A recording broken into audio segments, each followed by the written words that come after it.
Valeu a pena, tudo vale a pena, se a alma não é pequena.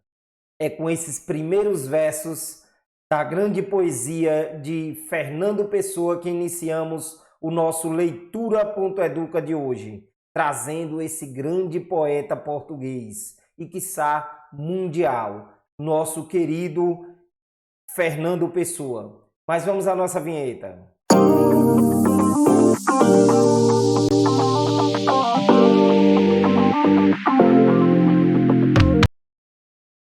Certo, turma? Se você chegou aqui, não custa nada pedir. Se inscreva no canal, não vai lhe custar nada. Deixe aquele joinha no vídeo que vai nos ajudar e muito. E marca o sininho aí para estar recebendo novas notificações.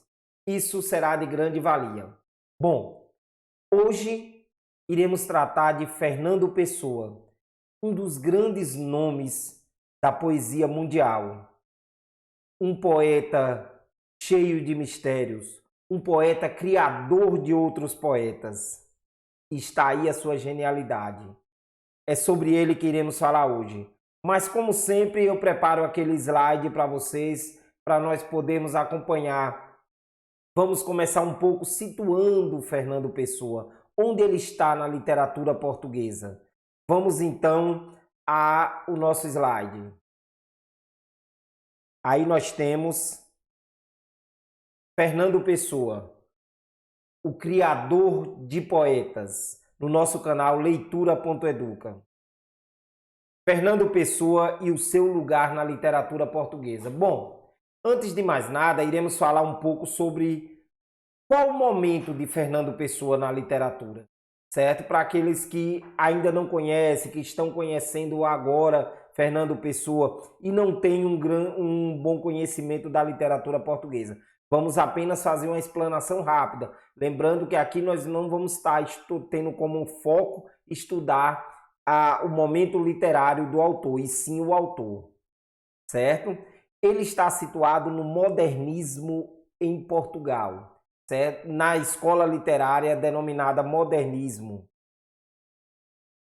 Esse período do modernismo é um período que vai acontecer entre as duas guerras, início de uma guerra e certo término de outra ali entre a Primeira e a Segunda Guerra, ou seja, um período em que o mundo está em conflito e acaba se refletindo em tudo.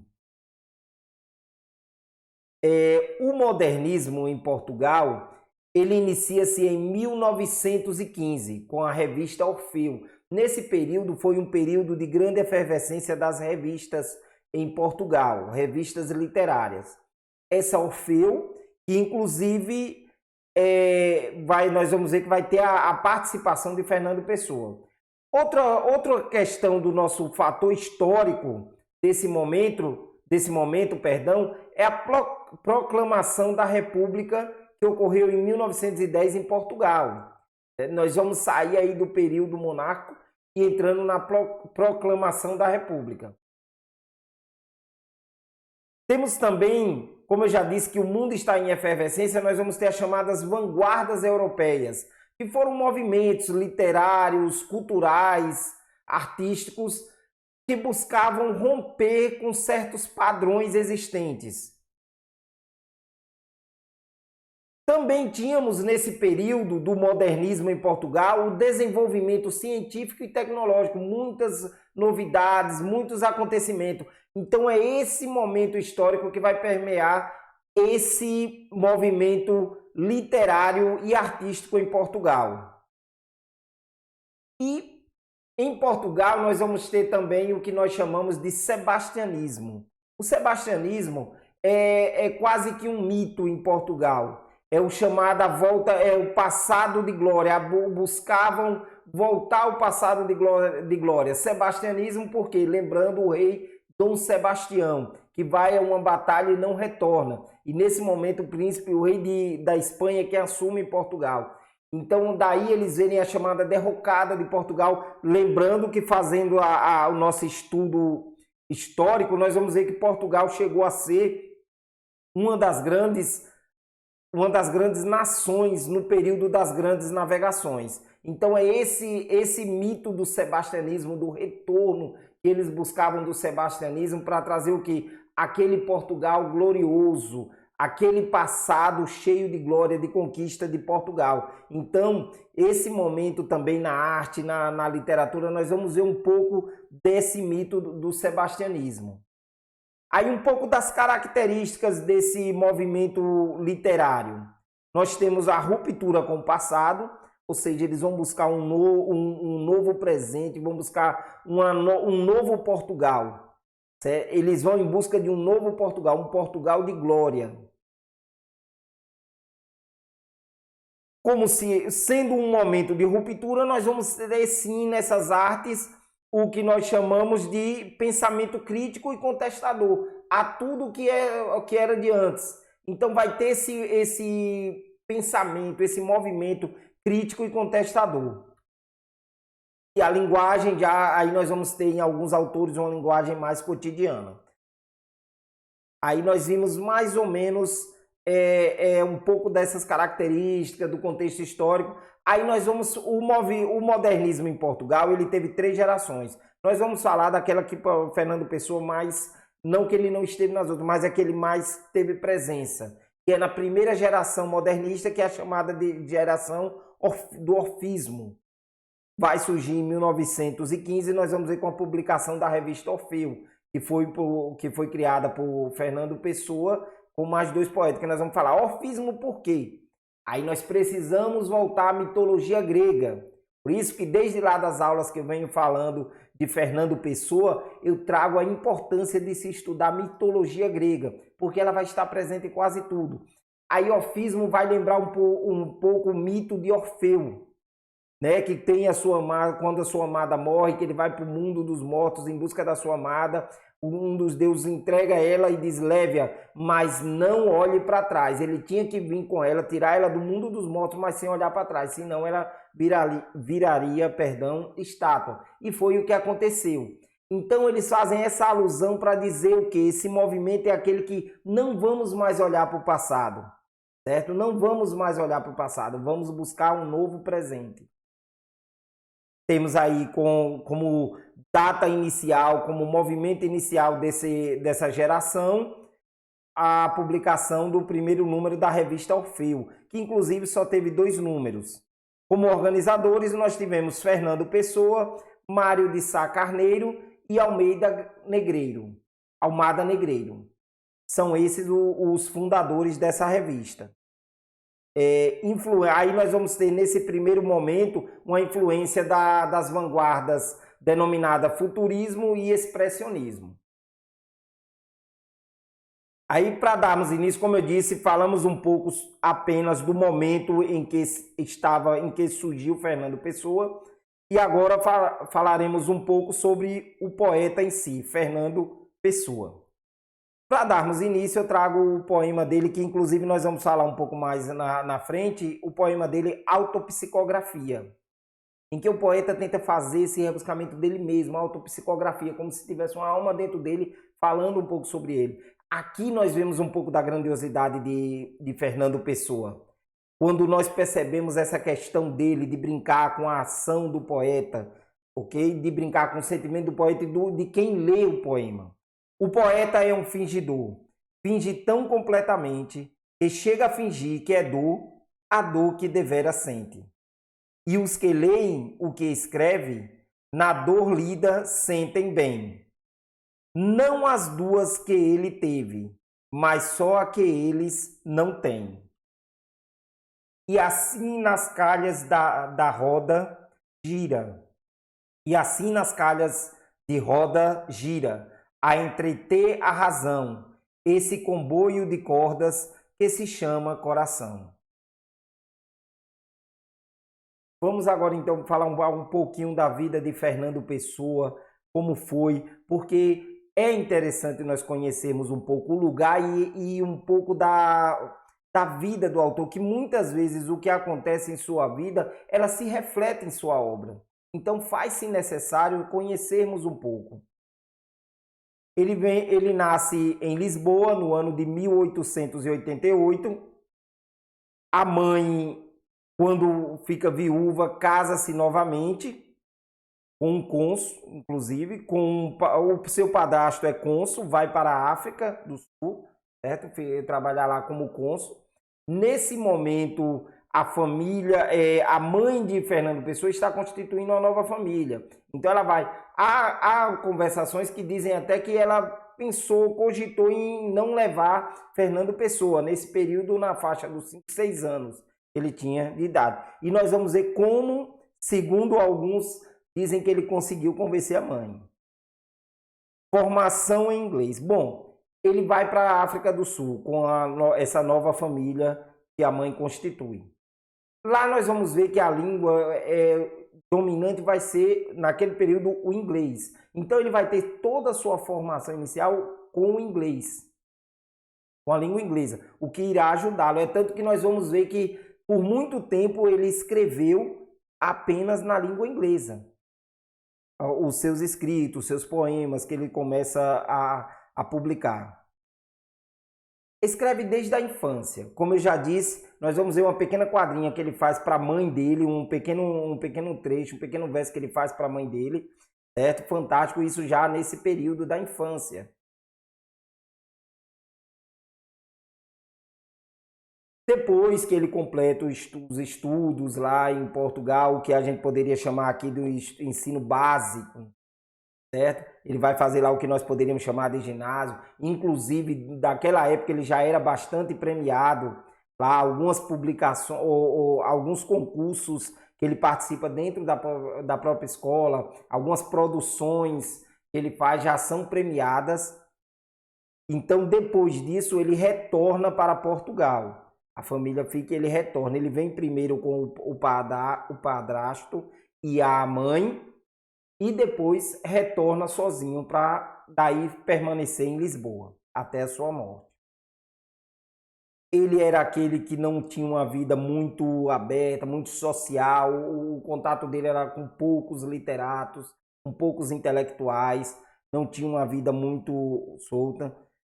Tentou criar uma tipografia, certo? Uma pequena editora, não deu certo. Nós vamos ver que ele não era muito dado ao comércio, aos negócios. E daí consegue o seu emprego, que vai ser o seu emprego, o seu sustento, o seu ganha-pão por toda a sua vida, que vai ser tradutor de documentos estrangeiros, documentos, certo? Comerciais. Esse vai ser o seu trabalho para a vida toda, assim como sustento. E daí ele vai começar a sua produção literária. Ele vai escrever críticas, ensaios e a sua poesia. Morre em 1935 aos 47 anos.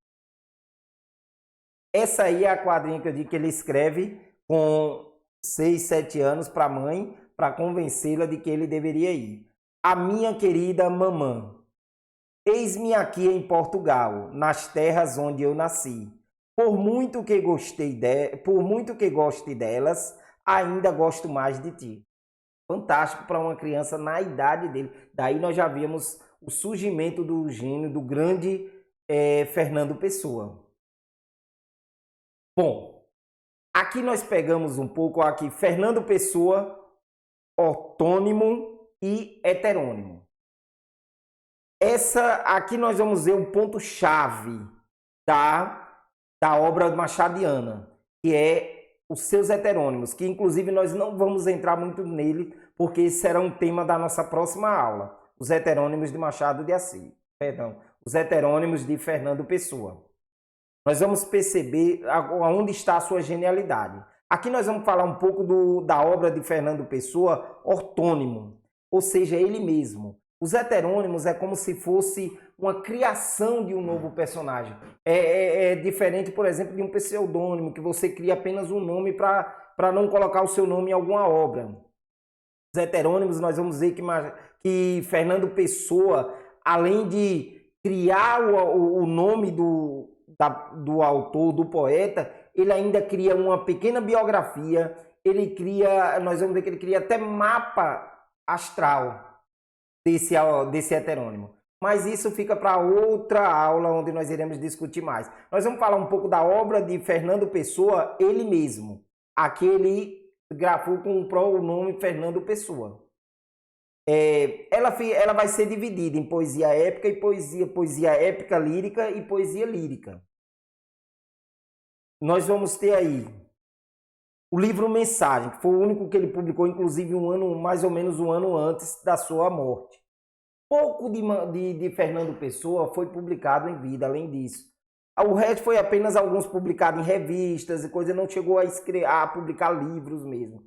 É tanto que até hoje nós ainda estamos conhecendo coisas novas de Fernando Pessoa.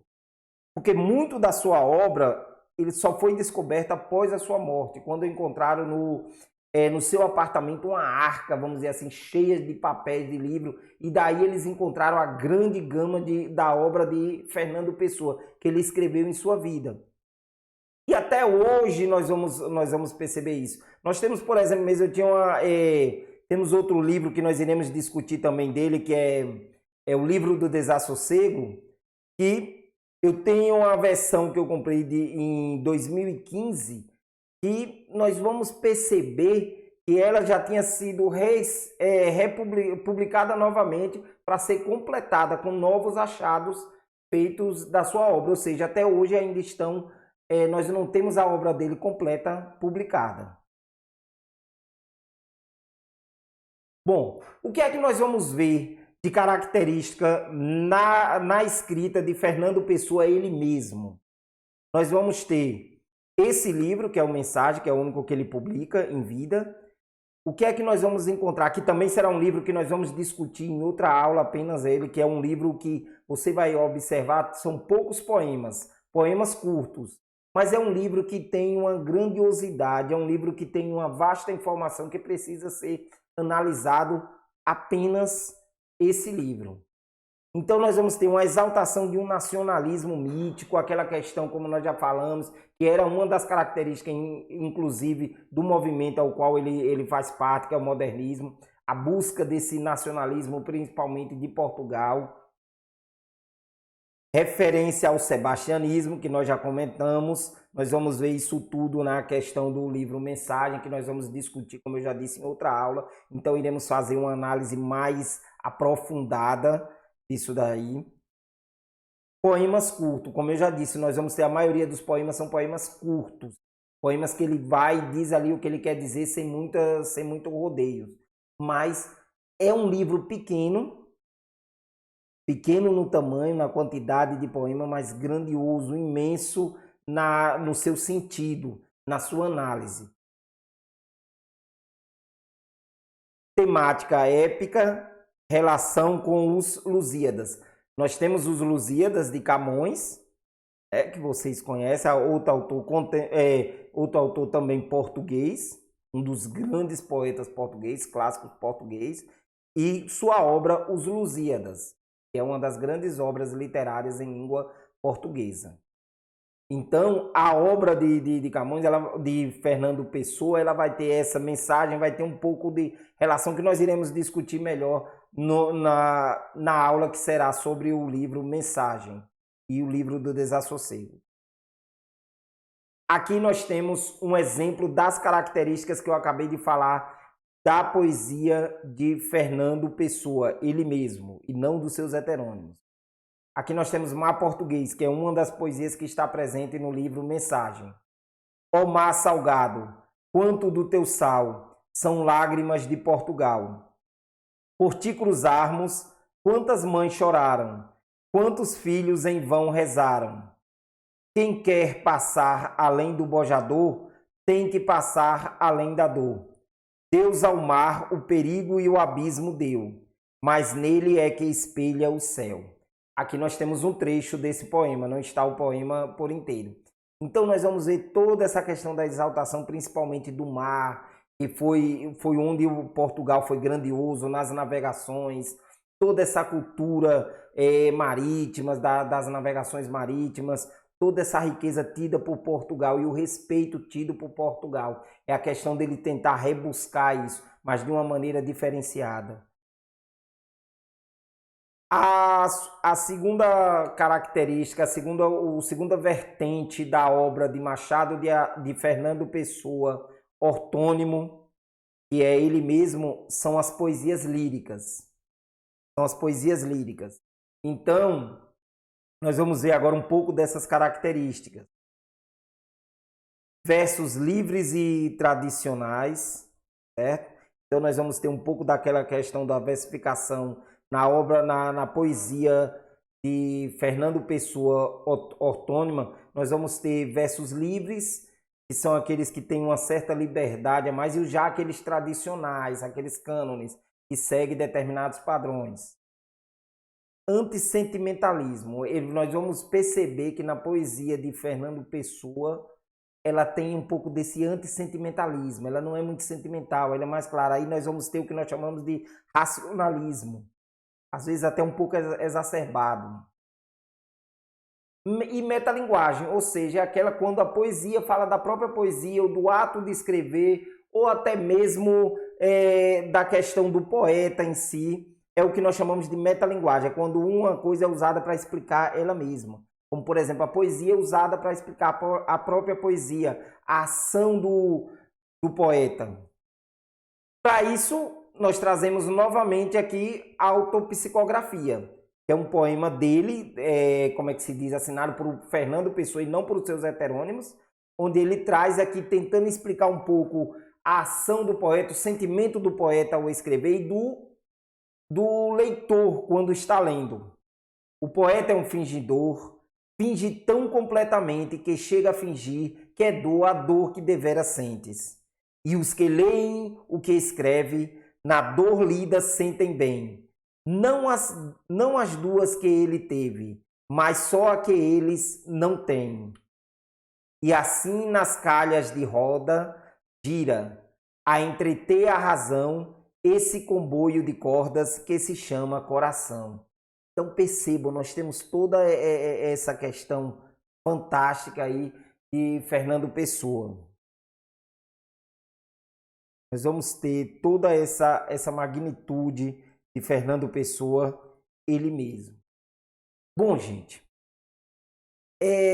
falar de Fernando Pessoa é ter muita calma, é buscar conhecer, porque necessitamos de muita leitura. Porque Fernando Pessoa é isso, é esse ser intrigante, é esse ser que não coube nele mesmo e criou outros seres.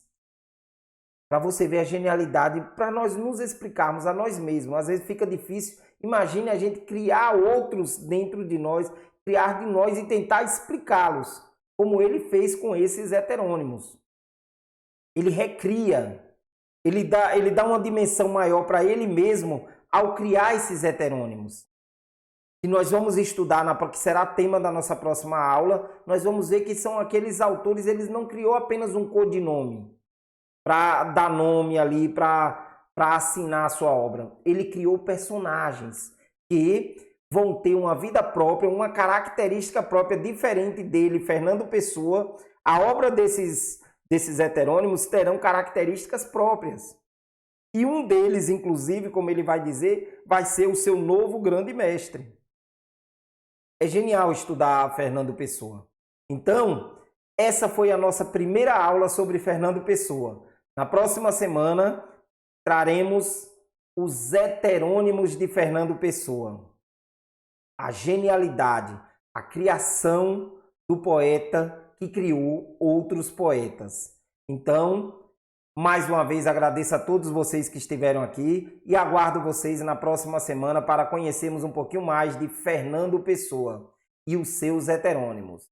Porque é como ele diz, valeu a pena, tudo vale a pena se a alma não é pequena.